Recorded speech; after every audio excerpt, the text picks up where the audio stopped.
Olá, hoje vamos falar sobre agroecologia e produção vegetal, com o recém-empossado na gerência de agroecologia e produção vegetal, Marcos Magalhães, que é administrador e tem uma larga experiência na parte de comércio internacional de produtos agrícolas.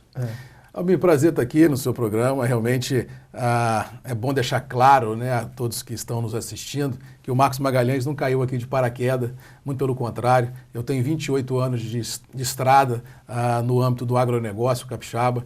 Quando eu me formei na faculdade, em 1988, quer dizer, tem muito tempo, eu entrei na cafeicultura e de lá para cá vem desenvolvendo um trabalho de transferência de informação ao campo, de palestras, e buscar soluções para os gargalos que o agronegócio vem enfrentando no Estado há muito tempo. Ou seja, eu tenho uma formação acadêmica como administrador de empresa, tenho curso na área de logística, de comércio exterior, de mercado futuro nas bolsas, quer dizer, eu tenho uma condição assim de enxergar o problema e, quem sabe, achar algumas soluções por ter essa visão macro de todo o agronegócio capixaba. Ou seja, eu chego aqui convidado pelo secretário Otaciano Neto, pelo governo Paulo Artung, para tentar achar soluções num momento tão adverso que vive o Espírito Santo na questão hídrica. Bem-vindo nessa crise, né? Crise sempre é um desafio, crise é oportunidade também, né? Eu acho que é uma oportunidade que as pessoas estão tendo de entender que uma coisa que era dito pelos que praticavam o ambientalismo, né? Falando sobre escasseamento dos recursos hídricos, e hoje nós estamos vendo na prática o racionamento. Isso, pela primeira vez na nossa história, acontece, né? Quer dizer, as estiagens já houveram, existem períodos cíclicos normais, até foi citado aqui pelo professor Antônio Sérgio Mendonça, um quadro que tem no Convento da Penha, de uma festa de São Pedro. Cultura de religioso lá. Aquelas procissões marítimas aqui, né? Foi feito pedido para chuva, e na época havia uma grande estiagem. Só que nos pegou agora numa situação de um preparo ambiental diferenciado, inclusive uma agricultura que está ainda não adaptada às nossas condições ambientais. Fora os estragos que foram feitos no passado, né? É mais pura verdade. A gente tem que fatiar o mundo assim por séculos, por décadas, né, e ver que acontecem situações adversas, mas que o mundo é cíclico. Ou seja, não será a última crise hídrica que nós vamos passar. Não, eu acho que nós vamos ter outras crises pela frente. Agora, o momento hoje é da quebra do paradigma, ou seja, aprender com os erros e não imputar às gerações futuras esse mesmo, entre aspas, sofrimento que hoje vive a agricultura, o comércio, a indústria, nós como consumidores finais, porque usamos a água não vou dizer você de uma maneira irracional, não é isso. Mas como a gente não tinha a noção do tamanho do problema, não tínhamos a noção de que a água era um produto finito, fomos gastando sem muito critério. Ou seja, eu sou da opinião seguinte, a crise é boa, porque você na vida só aprende as coisas na dor ou no amor. Ou seja, nesse momento do Estado, nós vamos aprender com a dor. Ou seja, nós vamos enfrentar um próximo ciclo, que porventura possa vir a ter, em outras bases, tanto a níveis empresariais quanto a nível pessoal. Ou seja, vamos ter que usar a água com racionalidade, seja na indústria, seja no comércio, seja na agricultura e seja na vida particular. E com relação aos desafios que você falou anteriormente, eu chego no governo do Estado, na gerência, dentro de um momento muito adverso.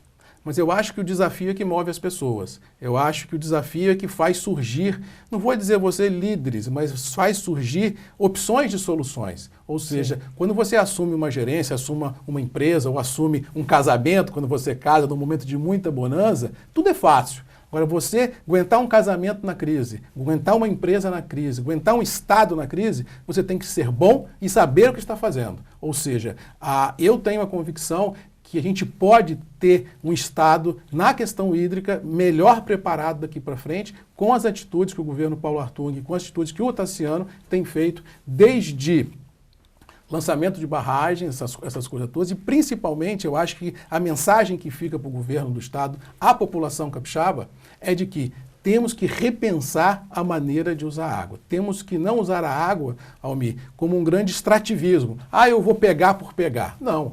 A gente tem que ter racionalidade no uso para que as gerações futuras não paguem o preço que nós estamos pagando hoje. Eu acho que a gente tem que fazer um rápido dever de casa, de fazer uma análise do que foi feito de errado no passado. Se a gente pegar 40 anos, a gente pega o Provárzea secando todas as áreas, retificando os rios que tinham os meandros, que eram caixa d'água naturais, tirando todas as áreas alagadas para plantio de arroz e para ampliação das fronteiras agrícolas, e acabaram secando todas as formas de retenção de água natural, das barragens naturais, né, que existiam, que eram inclusive celeiros de produção de matéria orgânica e a vida animal, inclusive, que garantiam um equilíbrio, né, de aves que eram predadores naturais de pragas e etc.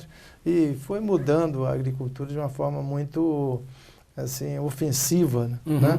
E a gente... depois disso, que não se usava a irrigação até coisa de 30 anos atrás, né? 20 anos atrás, menos. Então, toda a cultura da agricultura foi para se introduzir espécies de alto consumo de água. Por que a gente não repensa, né, a fórmula? A pecuária, as pastagens aí... extensivas, aqueles pastos que funcionavam bem depois do desmatamento, que tinham solo fértil, hoje não funcionam mais. Não funcionam mais. A grande verdade, Almir, se você olha o negócio, a agricultura, a vida da gente pelo retrovisor, a gente vai olhar e ver quanto se errou. Não que se errou, mas quanto que se achou que estivesse acertando, baseando em situações da época que validavam aquele pensamento que não validam hoje.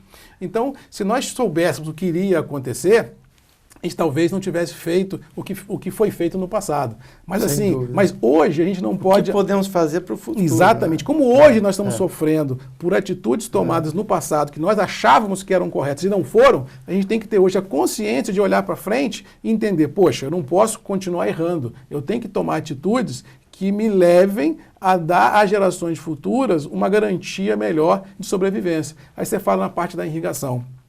Nós vimos no passado que a irrigação no Espírito Santo era 1%, hoje é 10 vezes mais, ou 5 vezes mais, ou 8 vezes mais. Cresceu, porque o agronegócio cresceu, mas ninguém se preocupou que o manancial não cresceu na proporção que a irrigação foi. Sim. Ninguém pensou que naquela época, como nós tínhamos água em abundância, que a irrigação por canhão ou por pivô central jogava água fora. Hoje você tem as irrigações por gotejamento, que você racionaliza o uso da água. Mas nós temos que também ter o pé no chão, nós, da cidade, de saber o seguinte, não existe agricultura sem água. Sim. Não existe. Sim. Ou seja, a gente não pode imputar ao agricultor, de uma forma em geral, a culpa de tudo, porque não é. Não. Se nós temos a comida na mesa, do bife ao ovo, ao alface, ao tomate, ao cafezinho, tem água envolvido nisso. Então a gente tem que saber que todo o processo agrícola precisa de água. Mas essa água, o produtor também, de uma forma em geral, vai ter que saber que ele vai ter que usar de maneira diferente. Na realidade, as áreas urbanas são os grandes consumidores, né? Se a gente pega aquele exemplo, tem sido até citado aqui, o exemplo de Nova York, né? Que você tem as cabeceiras dos rios que abastecem, com os produtores rurais, produzindo água e recebendo por isso, né? Quer dizer, é uma fórmula capitalista, né? Que funciona. Que funciona. Né? Que é prática e que você induz uma qualidade de água boa. Você pode tomar água na torneira, né? Em Nova York. Almir, a grande verdade é que aqui no Espírito Santo, nós nunca nos preocupamos com isso. Vamos lembrar, há um ano atrás, quando nós tivemos em São Paulo a famosa crise hídrica de São Paulo, quando você ligava a televisão à noite nos noticiários, você ouvia os repórteres, porque o reserva cantareira, porque o sistema de reserva de não sei o quem está no fundo morto do reservatório. No fundo morto. Aí eu tipo assim, nos últimos 50 anos no Espírito Santo, qual é a reservação de água que nós temos? Nenhuma. Vamos ser honestos. Eu falo a vida sem romantismo, mas eu tenho que ser honesto. A gente usou 40 anos o recurso hídrico de maneira extrativista, seja via Rio Jucu, seja via Benevente, seja via Santa Maria, agora estão captando do Rio Reis Magos. Temos que achar soluções para o problema. Mas se nós olharmos para o retrovisor, ninguém fez o dever de casa. Mas agora nós vamos fazer. Agora, porque do governo do Estado de licenciamento de barragens vai dar a chance de, no futuro, nós questionarmos, a barragem tal está no volume morto. Vai ter até assim, legal ouvir isso, porque vai ver que o Estado evoluiu. Ou seja, o Estado também não fez o dever de casa. Almir, falei com você antes de entrar no ar aqui.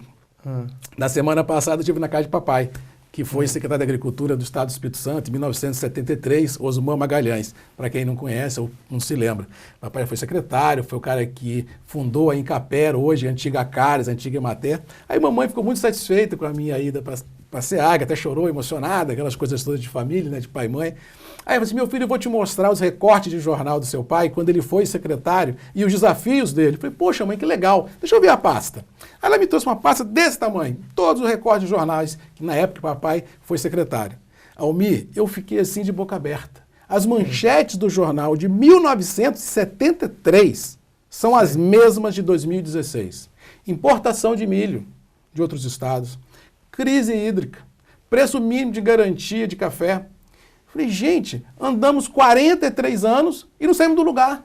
Quer dizer, a hora agora é da gente mudar essa página, mudar esse livro, reescrever a história, para daqui a 40 anos o meu filho não olhar no jornal e fazer, poxa, papai teve a oportunidade, o governador Paulo Hartung teve a oportunidade, o Tassiano Neto teve a oportunidade e estou lendo a mesma manchete do jornal. Ou seja, estamos num processo evolutivo e que vamos, com certeza, reescrever a história do Espírito Santo na agricultura e na questão hídrica, com certeza. Nós vamos para um rápido intervalo, voltamos já com a nossa entrevista. Fique conosco.